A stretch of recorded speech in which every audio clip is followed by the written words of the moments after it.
So we've just popped some lowers off a little bit, just to let the lower mast push forward a touch. Just to get a bit more of this sail working. We were starting to bag up at the luff. Even with the soft Cunningham, we're a bit too deep at the sort of window area, and where the sponsor's logo is, that was too deep. Now looking from behind, we have to be very careful with this twist again. So Matt, in your case, you sort of favour Vang. I sort of favour main sheet to control twist, because the main sheet, relying on the main sheet's nicer because it always gets your boom centred, which suits the lull. So you've just cracked a bit of traveller off there, and because you've still got firm sheet, the boom will, still act like a Vang. So yes, we can see we're too open there. So we are too open.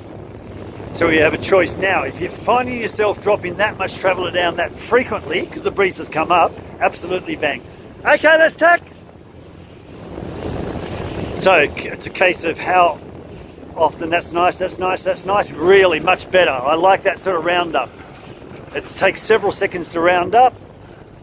Nice sheet on. End up slightly high at the end of the tack, but that's okay. It gives yourself, now that was probably your best tack of the day in the most amount of breeze. So you'll see it on video.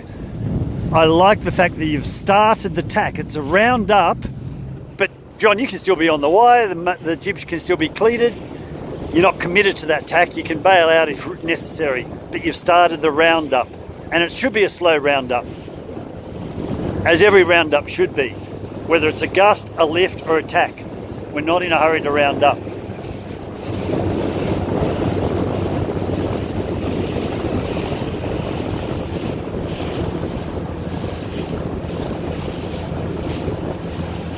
So let it round up, slowly, slowly.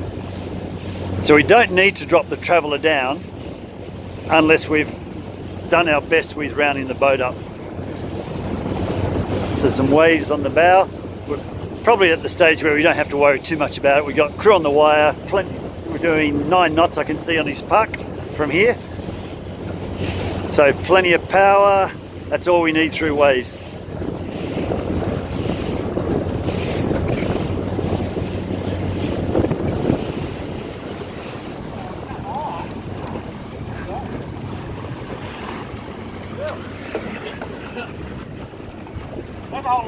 Yep.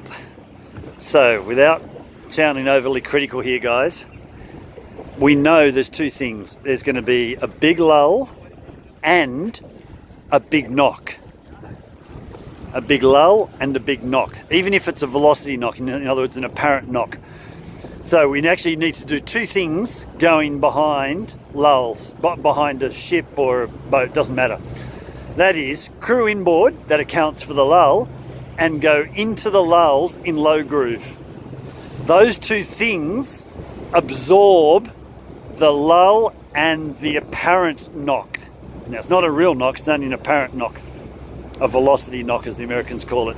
So posturing the boat up correctly in anticipation of lulls or waves, that was an early jibbies. Posturing the boat up is a way of not going slow, and not going slow is as important as going fast. And in fact, that's been the moral of the story today. Everything I've actually said is about making sure you don't go slow. So here are these same waves. So we're talking about downwind, about not stalling. That's about the risk of stalling the sails on a light day, oversheeting. So that's about managing the risk of going slow. So being careful of Vang downwind and upwind, getting ready for lulls and knocks, which hurt. In this case, it was a lull and a relative knock, or an apparent knock, or a velocity knock, however you want to label it.